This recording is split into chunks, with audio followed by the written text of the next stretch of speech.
benar ada kejadian yang namanya hilang ingatan nih dokter? Tentu ada ya. Trauma psikis nih yang mana nih yang bisa menyebabkan ada gangguan memori nih pada seseorang dokter? Ya, tentu banyak jenis ya. Kita mulai dulu dari anak-anak ya. Iya, boleh dokter. Ada nih katanya hanya hilang ingatan pada memori-memori pada saat dia trauma itu tadi. Memang ada gitu dokter kejadiannya. Itu gimana ya bisa begitu? Wah, itu pertanyaan bagus ya. Nah, jadi ini saya kasih contoh lah ya. Iya, boleh mungkin, dokter. mohon maaf agak ekstrim lah ya. Misalnya korban yang kekerasan seksual kan. Iya, benar dokter. Tentu kan itu satu hal yang sangat tidak bisa dia terima ya. Iya. Sebenarnya bisa sembuh nih dokter atau bisa kembali lagi ingatan tersebut yang seperti dokter katakan gangguan-gangguan amnesia tadi nih dokter. Oke, ini pertanyaan yang bagus ya. Nah, jadi untuk terbentur bisa sembuh itu mungkin lebih cocok dokter neurologi ya. Tapi saya akan membahas tentang yang akibat psikis ya, trauma psikis. Iya. Tentu bisa ya. Assalamualaikum warahmatullahi wabarakatuh. Salam sejahtera, salam sehat jiwa. Berjumpa kembali dalam acara Seksi Ansietas PPPDS KJI. Dan kali ini saya sudah bersama kembali dengan Dr. Andrew Handi, Magister Kedokteran, Spesialis Kedokteran Jiwa. Gimana kabarnya dokter? Kabar baik. Kabar Sela, kabarnya? Alhamdulillah baik juga nih dokter. Ya, jadi kita berjumpa lagi nih dokter ya. Iya benar. Jadi kita karena selalu ada hal seru yang ingin kita bicarakan bersama dokter nih dokter ya. Jadi untuk hari ini nih dokter kita bakal membahas memori dan trauma. Bisakah menghilang ini dokter? Jadi langsung ya dokter ya, boleh ya kita tanya-tanya. Boleh, silakan. Jadi dokter ini kita mau nanya dulu nih, sebenarnya apa sih itu memori dokter? Itu adalah bagian dari pikiran ya. Kalau memori itu sinonimnya itu ya daya ingat ya. Iya, daya ingat. Artinya kemampuan kita untuk menyimpan informasi dan kemudian informasi tersebut bisa dikeluarkan kembali ke kesadaran ketika diperlukan ya.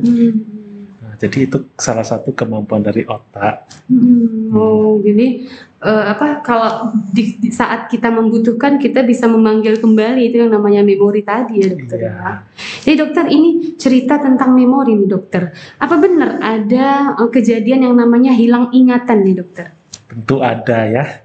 Saya yakin hampir semua orang pernah nonton TV lah ya. Iya, benar dokter. Nah, di situ kan banyak kasus-kasus hilang ingatan atau mereka istilahkan amnesia ya. Amnesia, benar-benar dokter. Nah, jadi amnesia ini banyak lah ya penyebabnya ya. Ya, mulai dari cedera kepala, lalu tumor otak, stroke, bahkan penyakit epilepsi juga bisa mencetuskan hilang ingatan ya. Bisa saja ya dokter. Nah, dan satu lagi yang sering orang lupakan itu ternyata trauma psikis sendiri juga bisa membuat hilang ingatan. Gitu ya. Jadi nggak hanya trauma ada suatu penyakit yang jelas gitu, ada fisiknya gitu, tapi juga trauma psikis nih dokter. Benar, dokter Sela. Jadi ini karena sudah sampai nih dokter, jadi apa hubungan nih memori dengan trauma psikis yang dokter sampaikan tadi dokter? Oke, jadi gini ya, tentu kan pikiran manusia itu kan luas ya, saling melengkapi. Ada yang fungsi untuk memori, ada juga fungsi untuk mengatur emosi ya. Nah, jadi kalau mau melihat hubungan antara trauma dan hilang ingatan ya, trauma psikis ya tanda kutip ya. Benar. Nah, tentu kita bisa melihatnya dari dua sudut pandang lah ya. Pertama ya dari sudut pandang biologi. Yang kedua dari sudut pandang psikologis ya. Nah, kalau dari sudut pandang biologi dulu ya. Nah, kita tahu bahwa salah satu bagian otak yang mengatur memori itu adalah di otak samping ya, namanya hipokampus. Nah, namun ternyata hipokampus ini sangat sensitif dengan hormon stres yang kita kenal sebagai kortisol ya. Nah, jadi paparan dari hormon stres ini ke hipokampus tadi dalam waktu yang lama bisa menyebabkan hipokampus itu menjadi kecil ukurannya, sehingga ya itulah yang diyakini sebagai gangguan memori pada orang yang sering mengalami stres. Kita kan tahu orang yang trauma itu ya tentunya stres ya. Nah, itu yang pertama dari segi biologi. Yang kedua dari segi psikologis ya. Nah, mungkin beberapa dari pemirsa mungkin pernah mendengar istilah namanya represi ya. Represi. Nah, jadi represi itu adalah salah satu mekanisme pertahanan yang terjadi ketika seseorang itu mengalami satu ide, keinginan, emosi atau pikiran yang sangat tidak bisa dia terima. Sehingga sebagai mekanisme pertahanan, ingatan tersebut dihilangkan dari kesadaran. Ya, secara sederhana ya, mungkin untuk bahasa awamnya dipendam di alam bawah sadar. Nah, sebenarnya ingatan itu ada, cuman karena tidak berada di kesadaran, mereka jadi sulit untuk mengingatnya. Nah, jadi itulah hubungan antara trauma psikis dengan hilang ingatan. Memori tadi ya, dokter. Ini dari pernyataan dokter tadi nih saya timbul beberapa pertanyaan. Saya mau tanya yang mana dulu ya?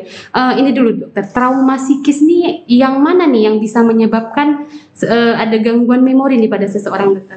Ya, tentu banyak jenis ya. Kita mulai dulu dari anak-anak ya. Iya, boleh dokter. Nah, jadi trauma seperti trauma kekerasan fisik, trauma kekerasan verbal ya dari ucapan yang menyakitkan, lalu mohon maaf trauma seksual pada anak, lalu penelantaran baik itu fisik maupun psikis, misalnya fisik kebutuhan gizinya tidak terpenuhi, pakaiannya tidak dipedulikan, ataupun yang psikis kita nggak ada memberi perhatian, itu bisa membuat trauma pada anak. Nah, lalu kalau ke orang dewasa ya mungkin bisa juga trauma kekerasan, trauma seksual ya. Lalu yang sering itu ya korban peperangan, korban bencana alam ya. Bahkan yang menyaksikan pun bisa trauma. Dia tidak harus mengalami. Bukan sebagai pelaku, tapi yang hanya melihat bisa saja. Lalu kecelakaan ya. Bahkan yang nggak kita duga, dikhianati orang yang dipercaya bisa juga membuat trauma. Oh, bisa ya dokter. Misalnya dikhianati pasangan, dikhianati teman dekat, itu juga bisa membuat trauma psikis. Nah, tentu banyak lah jenisnya ya. Trauma yang bisa memacu hilang ingatan tersebut. Jadi perceraian saja pun bisa saja bagi beberapa orang bisa menyebabkan trauma ya dokter ya? Bila dia tidak bisa menoleransinya. Baik dokter. Jadi memang tidak semua kasus bisa, tidak semua orang juga bisa mengalami trauma ini ya dokter ya? Tergantung hilang dari ingatan maksudnya. Iya benar dokter. Jadi ini dokter tadi juga balik lagi ke perkataan dokter masalah represi tadi dokter. Jadi karena kan ya benar dokter bilang sering nih nonton di film Indonesia kah, drama Korea kah, yang ada nih katanya hanya hilang ingatan pada memori-memori pada saat dia trauma itu tadi. Memang ada gitu dokter kejadiannya. Itu gimana ya bisa begitu? Wah, itu pertanyaan bagus ya. Nah, jadi ini saya kasih contoh lah ya. Iya, boleh mungkin, dokter. Mohon maaf agak ekstrim lah ya. Misalnya korban yang kekerasan seksual kan. Iya benar. Tentu kan itu satu hal yang sangat tidak bisa dia terima ya. Iya. Nah, sehingga memunculkan emosi-emosi yang begitu kuat. Seperti rasa marah yang begitu kuat, sedih yang begitu kuat ya. Benar. Putus asa yang begitu kuat. Nah, ketika emosi tersebut karena terlalu kuat dan tidak bisa lagi dia toleransi, maka otak kita itu ada respon survival atau respon bertahan hidup, yaitu dengan satu mekanisme pertahanan, dia hilangkan aja ingatan tersebut dari kesadaran, ya, dengan tujuan untuk menurunkan ketegangan, dari korban tersebut. Nah, artinya ingatan itu ada, cuman tidak ada di kesadaran. Artinya dia tidak bisa mengingat. artinya tidak ada di kesadaran bisa saja dipanggil kembali sebenarnya dokter ya. Kalau kita katakan gitu. Ya, ada beberapa kasus seiring berjalannya waktu, dia ada yang bisa healing. Ya. Oh, bisa saja kembali ya dokter. Atau dengan terapi-terapi ya. Baik dokter, jadi ini kan tadi dokter ceritanya menghilangkan, memang sama sekali dihapus tuh pada beberapa memori tertentu. Tapi ada juga nggak dokter yang apa ya istilahnya ya, dimodifikasi. Misalnya seharusnya kejadiannya pada saat itu begini, tapi diingatan si mohon maaf misalnya dia mendapatkan kekerasan ya dokter dalam rumah tangga misal. Tapi dalam ingatannya dia enggak dikerasi, enggak mendapat perlakuan gitu. Itu ada enggak dokter? Jadi begini saja lah ya. Jadi kalau untuk mekanisme secara pastinya kenapa trauma tersebut bisa buat hilang ingatan itu sampai saat ini belum ada yang pasti diketahui kenapa ya. Tapi ada beberapa studi yang menawarkan bahwa ternyata di bagian otak depan dan samping, istilahnya itu frontotemporal, koneksinya terputus pada beberapa bagian otak. Itu yang mengakibatkan dia sulit mengingat peristiwa traumatik tersebut. Nah, mengenai pertanyaan modifikasi tadi, ya mungkin mengacu pada saat ini kan diagnosisnya amnesia disosiatif ya, untuk yang hilang ingatan akibat trauma. Nah, jadi di situ dia ada bagi menjadi 4 ya. Yang pertama itu yang namanya lokal ya, localized amnesia. Nah, jadi kalau localized amnesia itu seperti contoh tadi, dia itu hanya lupa tentang traumanya. Kejadian pada saat trauma ya. Nah, ada lagi yang namanya selective amnesia. Nah, kalau yang selective amnesia itu, dia ingat beberapa potongan trauma, tapi ada beberapa potongan trauma yang dia lupakan.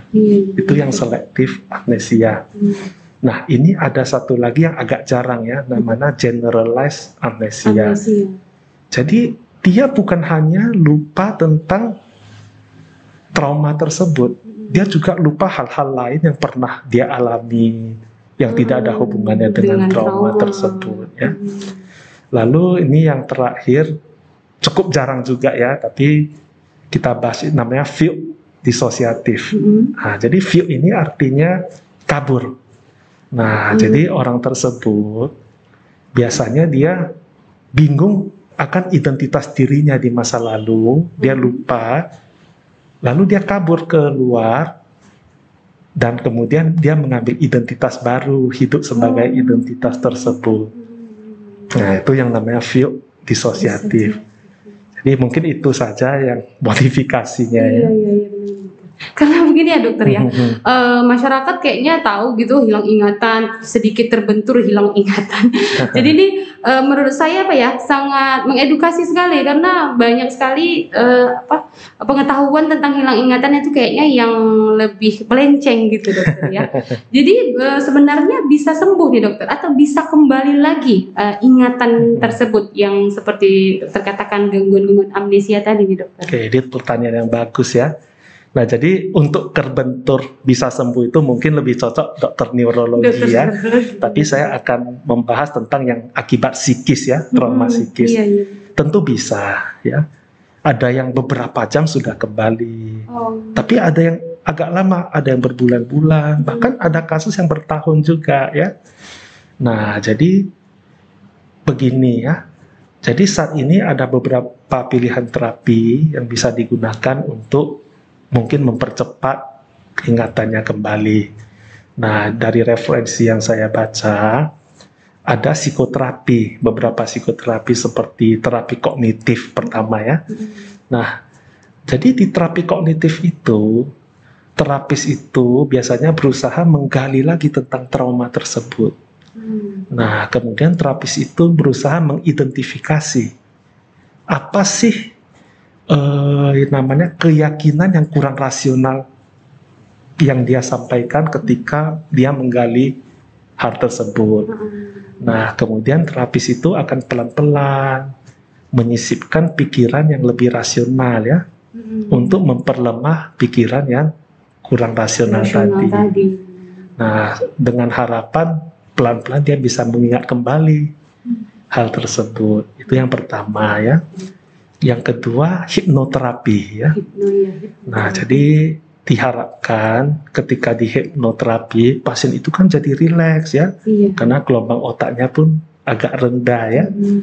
Nah, jadi dia sangat rileks sehingga dia lebih fokus. Nah, nanti disitulah baru terapis itu pelan-pelan mengeksplorasi tentang ingatan tersebut yang traumatik ya. Lalu ada lagi terapi kelompok. Jadi itu sering pada korban perang atau korban bencana alam ya. Nah, jadi dikumpulkanlah korban-korban tersebut bersama satu terapis ya. Jadi mereka mengharapkan korban itu bukan hanya mendapat dukungan dari terapis, tapi juga dari sesama korban. Iya, sesama penderita gitu ya, sesama. Iya. Sehingga ketika mereka merasa tidak sendirian, lalu mereka merasa mendapat dukungan yang banyak, ya harapannya mereka bisa lebih cepat healing ya, sehingga lebih cepat mengingat. Lalu satu lagi, bagaimana dengan farmakoterapi ya? Nah, jadi sampai saat ini belum ada farmakoterapi yang terbukti bisa mengembalikan ingatan yang hilang.